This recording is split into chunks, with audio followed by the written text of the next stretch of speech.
I'm very excited to introduce today's guest, Miss Raquel Rea. One of the most recognized vocalists to come from the South. From Canton, Georgia, Raquel Rea has graced the nation with her powerhouse vocals, traveling the country with different productions over the years.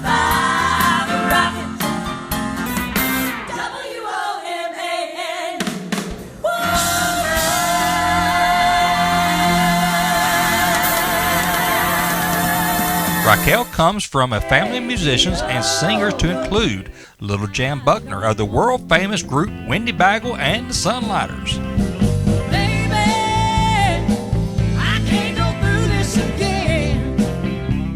Raquel is a highly sought-after demo singer in Nashville by songwriters from around the globe.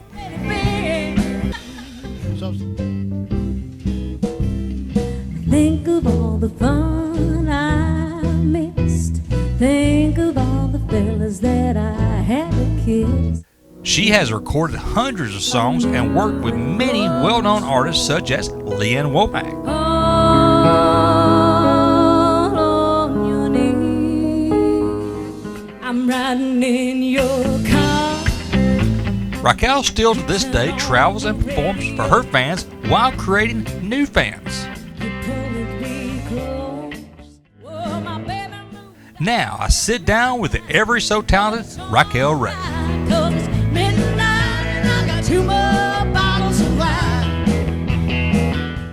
We'd like to welcome to the show Miss Raquel Rea, to Trails to Fame. Thank you for being here today. Thank you for having me, John. Let's jump right on in. Now, what have you been doing these days? Well, I've been singing a little bit with the Outpost Opry, and we've been doing a good bit, and busy with that. And then I've got church. I lead worship at my church and stay pretty busy with that. And working, I teach piano and voice. So Really? yeah. So it keeps me pretty busy. And I'm a mama, so that definitely keeps me busy. That keeps you busy too. Yeah. Though in the wife part, you ain't got no time for no playtime, do you? No, not much. You're a terrific songwriter, but you're known for your down-to-earth vocals. Now, I heard you teach vocals. Yeah, I sure do. I actually went to college, and I graduated at Reinhardt College in Waleska, Georgia, and I studied voice and piano. And I had started a career in music, and so I kind of put that on the back burner, teaching and everything. Decided that one year, when I finally started doing some worship at the church and everything, and started leading worship and doing the choir and everything, everybody was like, I had a couple of people come to me and they were like, well, can you help me, with vocals? I'm having a hard time. So it kind of clicked back through my head, and I was like, okay, I know how to do this. And so I started helping them with their voice. And pretty soon I had another one come to me and another one, and it just kind of started up as a business. I mean, that was 20 years ago, I guess now. And just kind of started up as a business, and people just needing help with needing a vocal coach, needing a voice teacher. So I just got started in it, and I've loved it ever since. Got some great students and awesome things, that have come their way, and they're taking off and doing some things. And so I'm really excited. I had quite a few try out for different, like The Voice, and Wow. got to help them and try out for American Idol and stuff like that. So it's been really neat. I've had a really, really good journey with my students to do this. So I like it. I Now, enjoy I would it. love to learn how to sing. I love to sing. Do you think you can teach me? Oh yeah, absolutely. I'll have to make an appointment. How many appointments I got to make? Well, you just call me up. I just want to get the dog to stop howling. Well, now I don't know about that, but we'll do the best. I'll at least make you sound good in the shower. Well, good. I can handle that. Now, what year was it Nashville labels had their eye on you? You was flirting with a record label. That was about '94, and I had went to Nashville and recorded 4 songs with a record producer then, but he was an independent at that time. Back then, independents, they didn't. You had so much money behind something, but it was very limited. So you pretty much had to do the investing and find investors. So we were thinking about going that route, and we ended up, we sent it in to the record labels Sony Records was one of them that we sent it to. We sent it Right. to RCA, Sony, Epic, all those, we'd send it into. And I get a phone call, and it's from the Senior Vice President of Epic Records, Cliff Wow. Aldrich. And I couldn't believe it, but when I heard the recording, I went to shouting, because I was like, this don't happen. Record label execs don't call you, somebody else lower down on the totem pole calls you, but they don't call you. And so I knew it was pretty cool, something. It really struck a nerve. He really liked it. And so I called and talked to him, and he said, I've got an A&R guy brought up this demo. I heard it. He said, and I fell in love with it. He said, I love your voice, and I think this is really good, and I got a few questions I want to ask you. And I was like, okay. So he asked me several questions, are you under management? And I said no. He said, good. I said, he asked me questions like, are you married? And I said, yeah. He said, well, that's fine. He said, you got children? I said, no. He said, good. So he was letting me know ahead of time, how this business was going to work. Yep. That it's hard to have a family. It's hard to, if you got a lot of connections, that's another thing. And so we got to talking, and he had informed me. He said that Epic only signed one act a year at that time. And he said, and we're very picky. He said, we might look at an act for 2 or 3 years before we sign them. He said, but you're definitely one of them in the lineup. He said, I definitely, and I'd like to come see you somewhere perform. Do you have a band? I said, yeah. And he said, I'd like to see you perform sometime. And so in the meantime, I got to talking to some people out of Nashville that were publishers and stuff and songwriters. And I went up and talked to a few people, and they said, well, why don't you just do a showcase in Nashville? And I said, okay, how do I do that? And so they started filling me in, how to put it together. And we put a showcase together, and it was magnificent. It was awesome. And Cliff got to come out, and quite a few other people came out from the record labels and got to hear it. And so I was very fortunate, the people I got to work with. I actually got to work with Leanne Womack.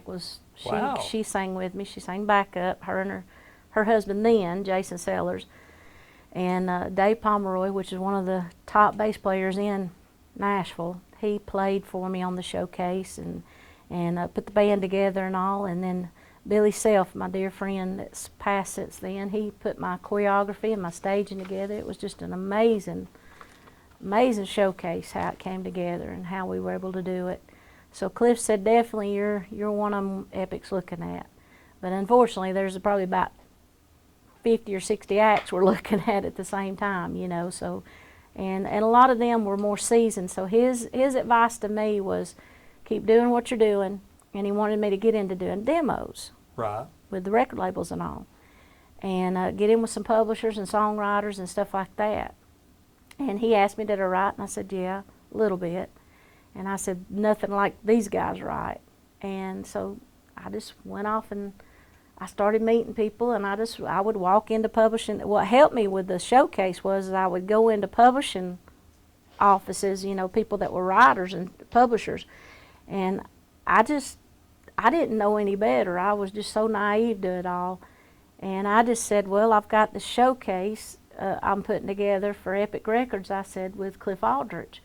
And I said, and I need some material. I need some songs. And usually, you know how Nashville works, it's networking. It's Yep. This person knows this person, and I'll get you to this one.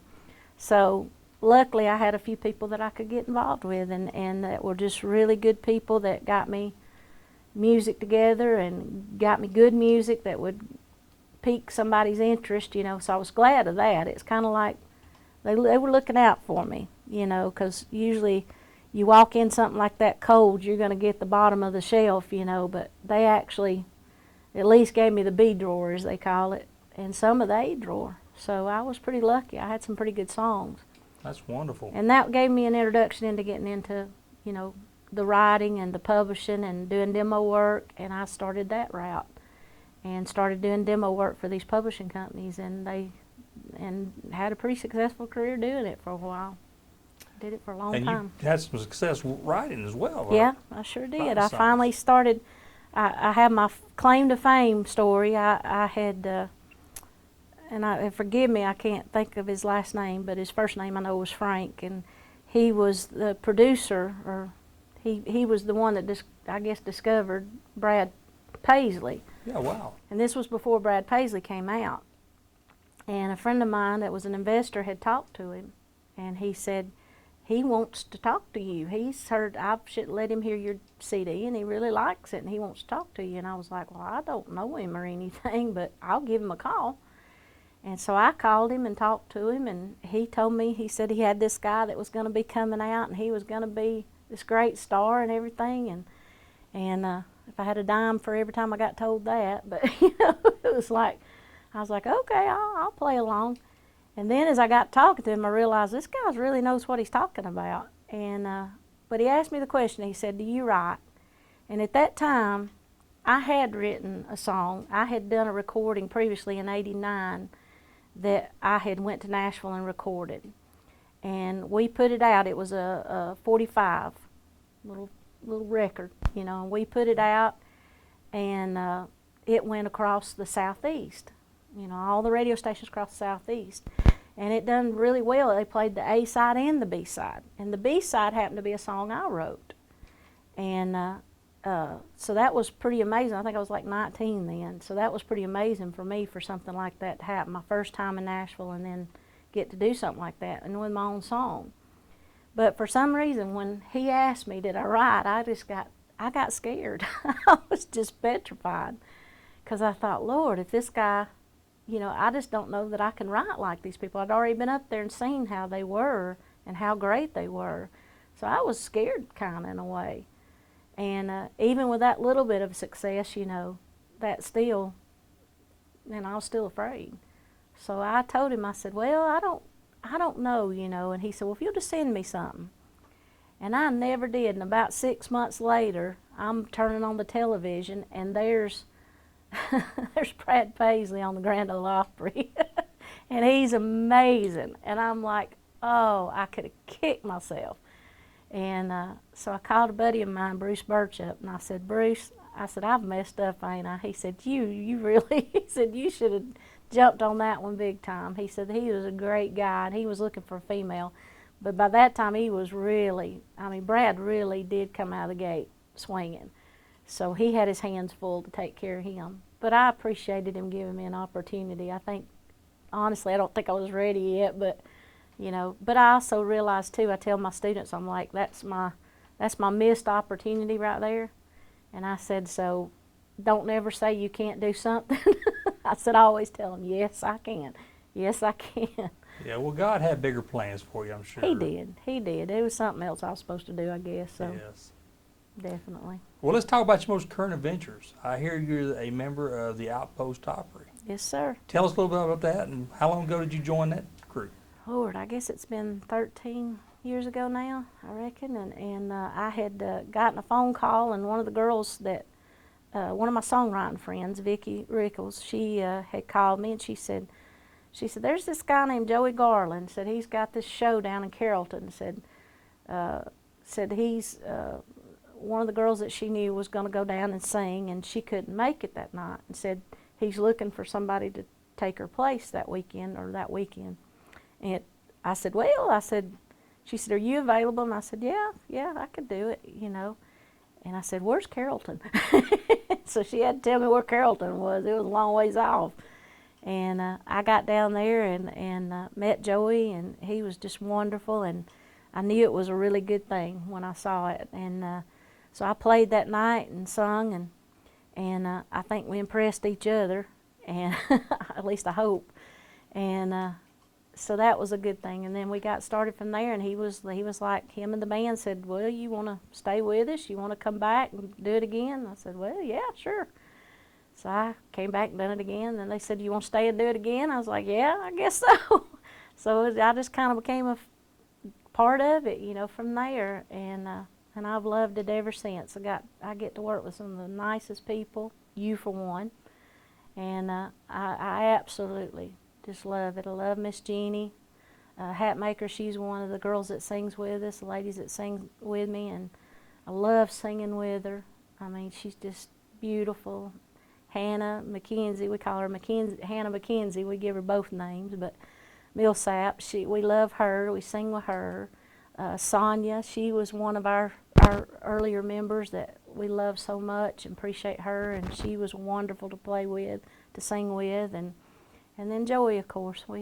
He's the big daddy of the whole kit and caboodle, so we can't do without him, and he's just a wonderful. Him and Sharon, they're wonderful people to get to work with, and so I really enjoy it. I really enjoy it. I have. Where do you get that deep, soul, powerful voice? I mean, I remember one night we were doing a show together, and I still have the microphone to this day. And I remember I was sitting there watching, and all of a sudden this thing started clipping, you singing, and everybody else's microphones are normal.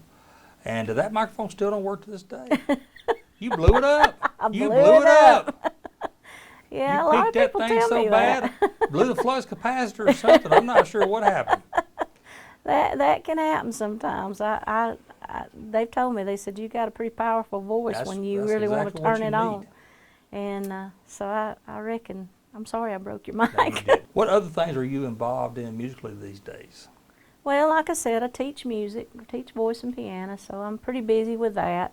Right now we're online because of all this with the COVID going on, and so I'm doing everything pretty much via online, and so I miss my students, miss being one-on-one with them, and but I get to go out sometimes. I've got a couple of my students that I get to go out with and I get to sing with, and sometimes they'll call me and come do a show, and I get to do some backup work, which I love to do, harmonies and stuff like that, so I really enjoy it when they ask me to come and sing with them. David Keenum and Kurtley Wheeler, they're wonderful. Just got a great act what they do, you know, on their own individually, and so I get to go out and sing with them some, and so I've just been doing stuff like that. Really, I mean, I'm kind of homebody now, I guess you could say. All those years of being on the road and playing and doing music. I had a band. I mean, I started with my band when I had the same band for 10 years. We exact same members for 10 solid years we played. And we'd add one here and there, but we kept the base of who we were. And we played everywhere, did everything. Right. So we played clubs for years and did everything. This was around the time when I was going back and forth to Nashville and all that. But well, let me ask you this. Earlier, you mentioned about, a producer asked you about family, whether you was married, had kids, that type of stuff, and said, well, you know, they said marriage is okay, but kids, you said no, and it was good. How hard has the music business been on your family over the years? Well, I grew up with a dad that did this for a living, and an aunt. And my dad, of course, had a little tougher time with it. He played clubs and stuff like that, so it was hard on him and my mom. And unfortunately, you know, after about 14 years, they divorced. And I think Mom she's always had good insight on stuff like this. And she told me, she would tell me, she said, I don't know, baby. She said, I think trying to have a family and do something like this, she said, you know, it's going to be really hard. And of course, I had to do things the hard way. And I fell in love at 15, you know, and ended up getting married at 19. And so it was tough, you know, it really was tough. I mean, the family, you know, was very supportive. I have to say that. My mom, my dad, my stepdad, all of them were my grandmother, my aunts, all of them was real supportive. So I had a good supportive family. So that was real fortunate, real helpful. And so I'm grateful for that, you know, but it is tough. I can see now, looking back, now that I don't do it as much as I did then, it took a lot of my time and a lot of my focus, you know, to do something like that, because I was pursuing a career. So, you know, you really feel like you have to say yes to almost everything, you know, like I'll go here, or I'll do this, or I'll play here. And I was just playing constantly, seems like. You know, if not with a band, with, you know, going up to Nashville and recording. And what I would do is I would work my job, and I was a banker at that time, and I'd work my job, and I worked through the week, and then usually I was off on Monday, and of course I had to work half a day Saturday, so Sunday I was off Sunday and Monday. So what I would do is set up all my appointments with Nashville to do my recording and everything on Sunday and Monday, believe it or not, and all my writing stuff that I had to do and everything else.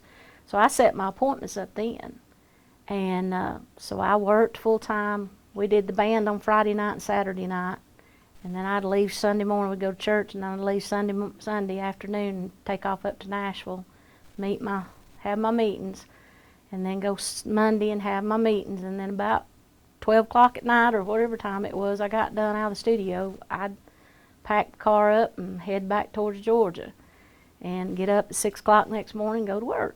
And I did that for like 3 years, pretty much solid, and at that time I was a member of the local town association, so I sat on the board of that. So I had quite a bit of things going on. I worked a lot with GMIA. I did some singing and some stuff for them, and was working with some of their writers. So there was a good bit. I was recording here and recording there. So finally I felt like I'd gotten enough momentum going, and I had started writing some that I decided to quit my job being a banker and just do it full time. And that's what I did. I just started doing it full time. And it was pretty successful for the next 2 or 3 years, doing it. But it took its toll, after a while in my marriage, and of course my marriage fell apart, and after 14 years we divorced. Now, are you currently married and have kids? Yes, I am. I'm married to Jeff May, and I have a son. We have a son, 15 years old, Carson May, and he's the light of my life. And so I was later in life getting to have kids, but so grateful. Me and Jeff, we'd been married about 3 years, and I got to have him, and we just celebrated our 19-year anniversary. Wow. Tuesday. So thank you. That's a lot of years. That's a lot of years, and especially for him to be married to me. So kudos to him. But yeah, he's a great guy, and Carson's just a wonderful. Carson plays guitar and sings, and everybody always asks you, when you got a kid and you're a singer, well, does he sing like you? And I said, no, he's better than I am. I said, I always heard my preacher say, my floor is your ceiling. And I said, I believe that for him, that he's going to do some awesome things as a musician, just as a person. He's going to be a great guy. And so I try to encourage him. He takes guitar lessons, and so I try to encourage him. I want him to come up on stage. He come to the Outpost Opry and did a few things when he was about 7 or 8, and after that he just kind of, I don't know, he didn't pay that much attention to it. Like, he didn't take to it like I did when my daddy started me as such a little girl. I started when I was like, I actually started singing when I was like 2. Wow. So I didn't, Mom said I didn't say words. She said, you sang sentences is how you started talking. And then by the time I was 4, I could sing songs, whole songs. And then by the time I was 6 or 7, I think it was, Dad started putting me on stage with him. So that's when I started everything. So I kind of hope for that for Carson, but right now, he's teenager, so he's got all kinds of stuff on his mind. He's got a new truck coming to him, so he's thinking about that, getting to drive and stuff like that, like teenagers do, and things that's going on with teenagers. So I hope at some point in time, he'll fall back on it, or he'll see the importance of it, and at least have a little bit of mama. That's foundation. Got good foundation. Yeah. Well, thank you. I hope he does. Absolutely. What would you say the best thing has happened to you in the business? Oh boy. In the business, the music business. Yep. I guess just to be doing it as long as I've been able to do it. Granted, I didn't make it big, but I've still continued to have a career in it and be involved in it. And a lot of people, they'll do it for a little while and then it's just gone. But like I said before, my dad started me when I was 6, so I went on stage the first time when I was just a little bitty thing. And so it's just always been in my life. So I think that, and that was something I always wanted. I just wanted to always be able to do it. So to be able to still sing at this age and being able to still perform, that somebody still wants to hear me. You know, that's amazing to me. I think that's the part that just amazes me a lot, and that God wants to use me to do things like this, and wants me to sing, and wants me to use my talent, and He's used me in all kinds of ways. So I'm glad of that. I'm proud of that. Absolutely. So when your time comes to cross into the next world, how do you want people to remember you here? Cool. Boy, what a question. Yeah, I mean, I hope I've touched lives. I hope I've made a difference, and I've blessed people around me. And I hope it ain't been just through the music. I hope it's been as a person, you know, in life, that I've made a difference in somebody else's life. That's a pretty strong question, John. But yeah, I hope, my biggest thing is hoping that God He's pleased. And I look forward to that when He says, "My child, well done." That's what I want to hear. And then I'll know. But I hope I left behind that others want that, and want that relationship with Christ, and want that. Maybe something I did, maybe something God used me, you know, whether through the music, whether through whatever, that He used me to bring somebody closer to Him, you know, to know, and that used to always amaze me, because I always thought especially when I got to start doing worship music and stuff in church and everything, started being a worship leader, I started thinking, you know, I remember telling our pastor at that time, I said, "You got to be like a kid in a candy store." He said, "Well, what do you mean?" And I said, "To see the souls saved each week that you get to see, you know, those that come down to the altar, whether they get saved or whether they, you know, they just rededicate their life, or Right. they just get that release, you know, that freedom." And he said, "You know, I ain't never thought about it that way, but you're right." He said, "It really is." I said, "It's got to be new every time, because that's the most greatest." I said, "You could put me on Grand Ole Opry 100 times and again, and it won't touch what I see when something happens in that altar, and I see somebody's life change." And to me, that's the greatest. And to know that I got to be a part of that, me of all people, got to be a part to see something like that. You know, that's amazing. And I hope I get to always be a part like that. I hope I always get to. That's what I'm remembered for. Well, you sound like you definitely got a passion for that. Have you thought about the gospel, like a gospel album? I would love to hear that. Oh, man. Yeah, I have. Sorry, I'm crying. Yeah, I have. Believe it or not, I've not even really done a big country album. I've done a lot of demos, and I did put a CD together and put some things together, you know, just some of my songs that I had written, and other writers Jack Hargrove was one of my dear friends that was one of my writers. Vicky Rickles, she's my dear friend that writes. Man, golly, Lord of mercy, Nicole Witt with Farewell Angelina. I wrote with her. You know, I've just had some great people that I got to write with, and Lonnie Williams and so many others that Bart Hanchy. I've been fortunate with these people, and then I got to work with great publishers and great writers like Roger Murrah and Pat Terry and Jeff Williams and so many others like that. You know, and I can't even name them all. I mean, it's just amazing some of the companies I got to work with. You know, Tom Collins' company, I worked with Tia Sellers and some of them, and did a lot of work with her and Nettie, and so I'm thankful, you know, that I just had an opportunity, you know, to get to do something like that and meet people like that with that much talent and get to sing, you know, and yeah, it's been pretty amazing. I heard you had a famous aunt as well. Yes, I do. Tell me about her. She is she's one that I really look up to. That's helped me a lot. My dad, her brother. I mean, of course, Luke Curl was my daddy, and Luke had his own band, and he played with her some when he first started out with Wendy Bagwell and the Sunlighters, and Little Jan Buckner.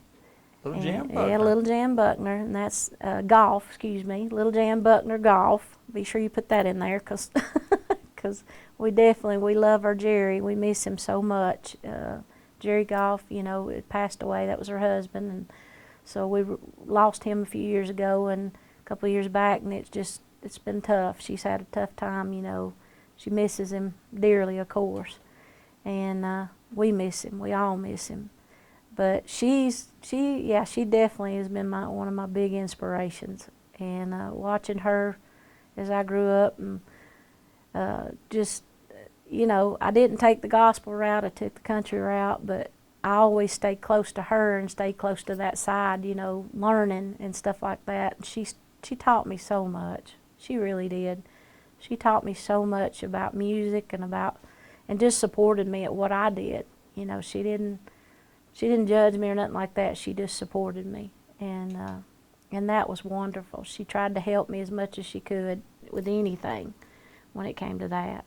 So her and my dad both. My dad, like I said, he fronted a band. He worked for a lot of years doing stuff too, and kept me. Lord, by the time I was 12, 13 years old, I could actually front the band and do a whole 45-minute set by myself with no problem, because he had worked with me so much and got me to that. He worked me every summer. Every summer I'd get to go work for a couple of weekends, and on New Year's, I was kind of the special guest because I was so young. So that was kind of a draw for around the Georgia area, Marietta, Georgia, and those areas, That was kind of the draw to have a kid that's that young and could sing, So he would let me come in on New Year's and sing. And then slowly but surely I got to work, as I got a little older, I got to work weekends and stuff like that. So he got me to that point and just taught me how to deal with people, and how to deal with the business, in a lot of ways. He was my big inspiration. And then my mama's she's my biggest fan of all. And her and my stepdad, Ronnie, Brenda and Ronnie, they're the love of my life. And so they both supported me, sent me to school. I got to go to college. I got to study music, the very thing I loved, and I'm so grateful. Her and Dad's always, I call him Daddy, he's Daddy too. So they've always been there to support me and give me an opportunity to do these things. And, so I've been real fortunate. And little Jan, she's been there. I have it's kind of funny, my daddy has one sister on that side, Luke does, and then my mama had one sister on her side, and that's Scotty. So Scotty does my hair, and she keeps me all pretty and everything. And then I got my Aunt Jan that helps me with the singing and all. So I've had it made. I got a real close friend of mine. He was on our show a few months back, Charlie Sexton. He talks about Jan Buckner all the time. Oh, yeah, Charlie. And talks about Mr. Goff, and they was really close friends with him as well. So yeah, we love Charlie as well. Yeah. Well, I'm ready to be entertained. Oh, boy. Will you sing a song for us? I'd be glad to. Tell me, what you going to sing for us? Well, John, I thought I'd do one that I wrote. This was actually one of the near the first ones that I wrote, actually, when I finally got the courage up to write. Jack Hargrove and Vicki Rickles was writing with me, and I took it to Jack, and he said, boy, I like that idea. You say you love me, but that's not what you do. And he said, let's see what we can do with it. So we sat down that night and started just riffing it out, and next thing I knew, he helped me with he said, I got a second verse. We got stuck. And he said, I got a second verse that I wrote a long time ago. He said, let me see if I can remember it. And he had a memory like, I don't know what. He could remember anything.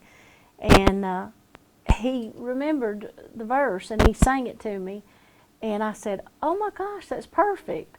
And he said, I knew that would fit something someday. I said, 20 years later? He was like, yeah, 20 years later, but at least it found a home. It was meant to be. And then Vicki helped us get it all put together, and boy, I tell you, it's been a great, great song for me. And I believe it was the first one that really just got everybody's ears perked up, that I was definitely on the right track of writing and a career and everything else. So I'm really proud of this one. Well, let's hear it. Miss Raquel Rea.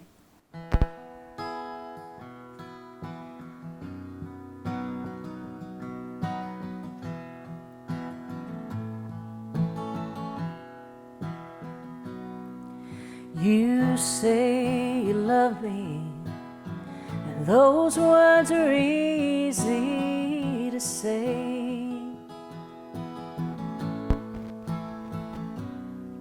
What I hear and what I feel just aren't the same.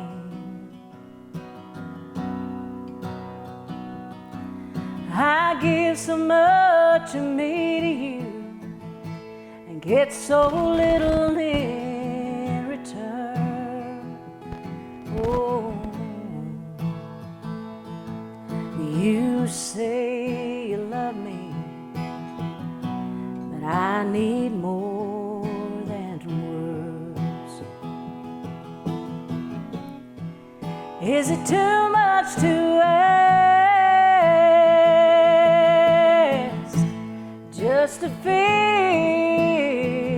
the proof? Hear someone say they love me.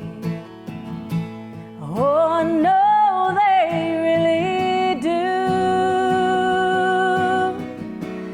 Don't you know it hurts to hear those words when my heart knows the truth?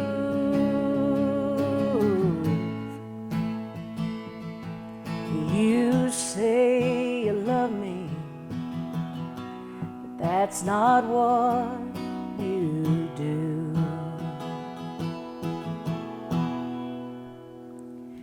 You used to look me in the eyes, and you would hang on every word. I never gave it a second thought, 'cause I knew I came first. I haven't been seen or heard from in years. You say you love me, but they're just words I hear. So is it too much to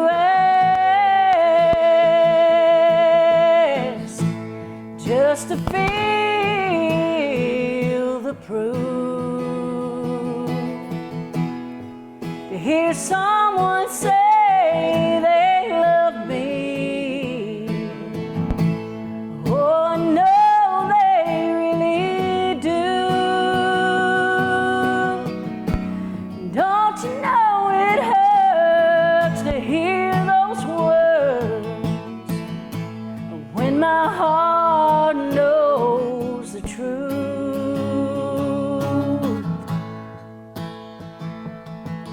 You say you love me, but that's not what you do.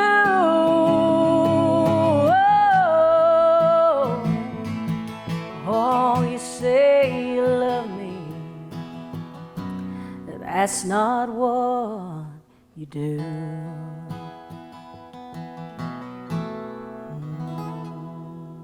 Wow. Wonderful. Thank you. Enjoyed that. Thank you so much. Thank you for being a part of our show today. Thank you, John. We really have enjoyed your company and your testimony, and just really enjoyed it. Well, I appreciate it so much. Appreciate y'all having me out today. Thank you. To see her way, to know that freedom's here. Thanks for watching this episode of Trails to Fame. Please send your thoughts and comments to joey@jmpro.com.